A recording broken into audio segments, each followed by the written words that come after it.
جو موتی ہیں وہ کنکریوں کے اندر ہی ملے جلے رہتے ہیں. آپ جب موتی تلاش کرو گے، وہاں پر پرلز تلاش کرو گے سمندر میں، تو پہلے آپ کے واسطہ جو نا وہ سٹون سے پڑے گا. جب وہ سٹون کے اندر ہی آپ کو وہ موتی ملیں گے. وہی آپ کی تلاش پر ہے، لیکن ایسا نہیں ہے کہ وہ موتی الگ سے رکھے ہوں. فرمایا ایسا نہیں ہے.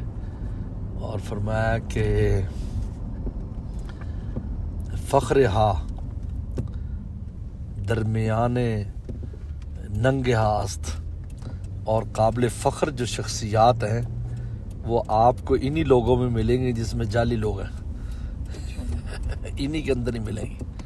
لیکن ایسا نہیں ہے کہ آپ کنکریوں کو اور آپ جو نا ایسے لوگوں کو چھوڑ کر کہیں اور چلے جائیں. تو مارکیٹ میں ایسی کوئی چیز نہیں ہے، وہ آپ کو خود ہی تلاش کرنا ہوگا. آپ جاؤ گے تو انشاءاللہ آپ کو اسی کے اندر قابل فخر شخصیات بھی مل جائیں گی، وہیں آپ کو موتی بھی مل جائیں گے. دنیا میں یہ ملا جلا کے نظام ہے. انسان بس خود کی اخلاص اور اس اپنی کوشش کے مطابق کرے. 100% ہم جیسے ہم وضو کرتے ہیں، ہم اپنی طرف سے کوشش کر لیتے ہیں.